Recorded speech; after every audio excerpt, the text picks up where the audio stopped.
भाई क्रिकेट में एक बॉलर का कैरियर भी इतना ही मुश्किल होता है जितना किसी आशिक का वन साइडेड प्यार।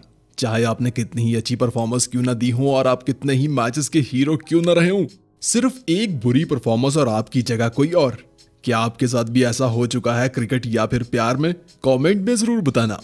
दोस्तों 18वीं सदी से लेकर 21वीं सदी तक क्रिकेट में कई अजीम बॉलर्स आए और चले गए, मगर इनमें से कोई चंद ही ऐसे हैं जिनका नाम आज भी किसी हीरो की तरह लिया जाता है। किसी ने स्पीड दिखाई और किसी ने स्विंग, कोई जादूगर कहलाया और किसी को मिस्ट्री कहा गया। आज की ये वीडियो नाम है ऐसे ही अजीम बॉलर्स के जिन्होंने बॉलिंग की आर्ट को बदल के रख दिया। तो चलिए वीडियो में आगे बढ़ते हैं। नंबर 1। दोस्तों क्रिकेट में फास्ट बॉलर्स के दरमियान स्पीड की जंग तो 18वीं सदी में ही शुरू हो गई थी और 19वीं सदी तक हर टीम के पास एक ऐसा बॉलर जरूर था जो बिना हेलमेट पहने बल्लेबाजों को डराता था। रफ्तार की इस दौड़ में पहला नंबर वेस्ट इंडीज की काली आंधी के हाथ लगा और 1975 में एंडी रोबोट दुनिया के सबसे तेज बॉलर साबित हुए। इस वक्त स्पीड नापने की मशीन नहीं थी, वरना शायद वो आज भी दुनिया के सबसे तेज बॉलर ही होते, क्योंकि इनकी गेंद से बल्लेबाज खुद को या फिर अपने विकेट को किसी एक चीज को ही बचा पाते थे। 1980 में ऑस्ट्रेलिया को भी एक ऐसा हथियार मिला जो अजीब एक्शन के साथ रफ्तार दिखाता था, और रफ्तार भी ऐसी के स्टंप्स 6 फीट दूर जाके गिरती थी जनाब।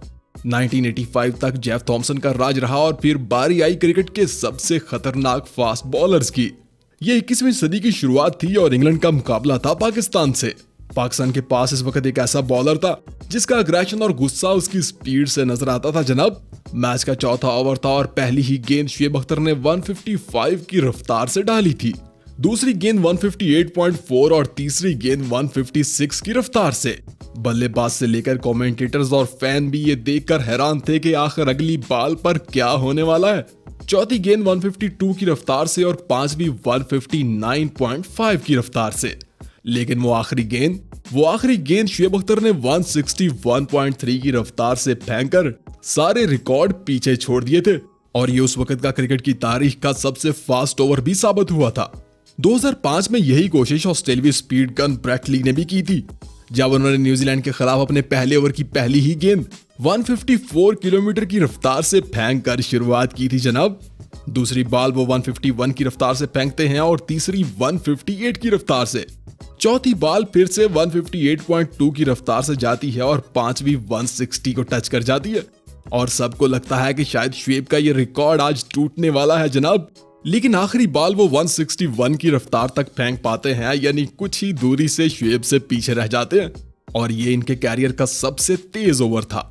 2007 में एक बार फिर एक बॉलर शुएब के 161.3 के रिकॉर्ड को टच करने की कोशिश करता है, जब पाकिस्तान के खिलाफ ऑस्ट्रेलियाई बॉलर शॉन टेट अपने पहले ही ओवर की पहली गेंद 156.3 की रफ्तार से फेंकते हैं। दूसरी बॉल बड़ी ही तेज होती है जो 159 की स्पीड को टच करती है, और बल्लेबाज के होश उड़ जाते हैं जनाब। जबकि तीसरी गेंद तो 160.7 की रफ्तार को टच कर जाती है, और एक बार फिर सबको शुएब का रिकॉर्ड टूटता हुआ नजर आ रहा था। लेकिन चौथी गेंद 156.9 की रफ्तार पे होती है और पांचवी 155 की रफ्तार से, और आखिरी गेंद भी शॉन टेट सिर्फ 156 की रफ्तार से ही फेंक पाते हैं, और ऐसे शुएब का रिकॉर्ड तो बच जाता है, लेकिन वो क्रिकेट की तारीख का सबसे तेज ओवर डाल देते हैं। नंबर 2। भाई विकेट लेने के लिए स्पीड से ज्यादा एक्यूरेसी और टेक्निक की जरूरत होती है, तभी तो अक्सर मीडियम पेसर स्पीडी बॉलर से ज्यादा विकेट ले जाते हैं। और अगर बात एक ओवर में ज्यादा विकेट लेने की हो तो ये कारनामा भी क्रिकेट में हर बार किसी टेक्निकी बॉलर ने ही किया है।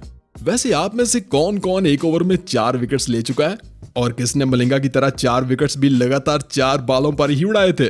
वैसे मलिंगा तो ये कारनामा भी 2-2 बार कर चुके हैं जनाब।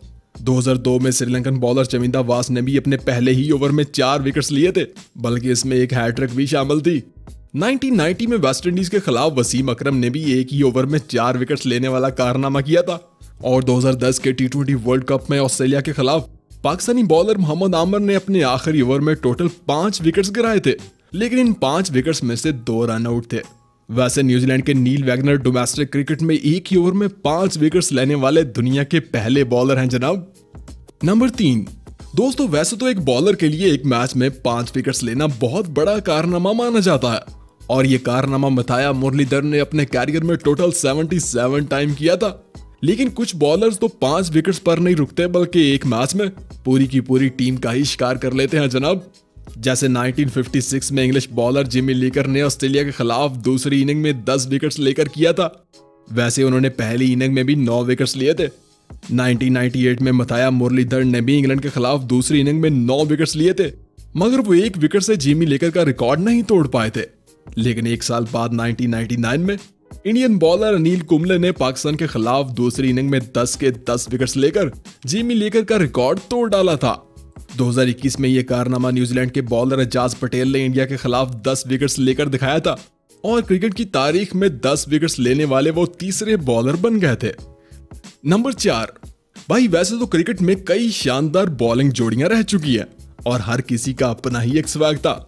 जैसे कोटली अम्ब्रोज और कोर्टनी वाश की जोड़ी काली आंधी कहलाई, वसीम और वकार मतलब स्विंग और रिवर्स स्विंग, डेल स्टेन और मॉनी मॉर्कल मतलब अग्रेशन और जेंटलमैन, ब्रेटली और मैग्रा स्पीड और स्विंग, ट्रेंट बोल्ट और सॉथी मतलब एक्यूरेसी और फायर। लेकिन इनमें से कोई भी जोड़ी क्रिकेट के मैदान में इतनी देर नजर नहीं आई होगी जितनी ये वाली स्टुअर्ट ब्रॉड और जेमी एंडरसन की बिंदास जोड़ी। 2007 में एक ओवर में 6 छक्के खाकर शुरुआत करने वाले स्टुअर्ट ब्रॉड का कैरियर एक बार तो खत्म ही समझा जा रहा था, मगर वो तो बस शुरुआत थी जनाब। 2007 के बाद वक्त गुजरता गया और इन दोनों ने हर मैदान में हर टीम के खिलाफ खुद को मनवाया। दोनों ने मिलकर 308 मैचेस खेले और 1040 विकेट्स लिए और दोनों ही टेस्ट क्रिकेट में अपनी 500 विकेट्स भी ले चुके हैं। 2007 में बनने वाली इंग्लैंड की अटैकिंग जोड़ी आज 15 साल बाद 2022 में भी एक साथ मैदान में उतरती हुई नजर आती है। नंबर 5, दोस्तों क्रिकेट का चाहे कोई भी फॉर्मेट हो, आखिरी ओवर में डू और डाई की सिचुएशन हमेशा माहौल गर्म कर देती है। आजकल तो आखिरी ओवर में 10 रन डिफेंड करना भी इतना ही मुश्किल है जितना थैनोस के हाथ से इन्फिनिटी स्टोन लेना। सही कह रहा हूं ना? वैसे आप में से कौन कौन ये मुश्किल काम कर सकता है जो 1990 में ऑस्ट्रेलिया के खिलाफ पाकिस्तानी कैप्टन इमरान खान ने किया था, जब आखिरी ओवर में ऑस्ट्रेलिया को जीतने के लिए सिर्फ 4 रन की जरूरत थी और इमरान खान ने सिर्फ 1 रन देकर मैच जीत लिया था। और 2001 में इंग्लैंड के खिलाफ क्रिस गेल ने, जब आखिरी ओवर में 4 रन की जरूरत थी और क्रिस गेल ने सिर्फ 1 रन देकर और 1 विकेट लेकर वेस्ट इंडीज के लिए ये मैच भी जीत लिया था। मगर असल कमाल तो 2014 के T20 मैच में पाकिस्तान के खिलाफ मैक्सवेल ने किया था जनाब, जब पाकिस्तान को ऑस्ट्रेलिया के खिलाफ जीतने के लिए आखिरी ओवर में सिर्फ 2 रन की जरूरत थी, तो मैक्सवेल ने इस ओवर में बिना कोई रन दिए 2 विकेट्स लिए थे और ऑस्ट्रेलिया ये मैच 1 रन से जीत गया था।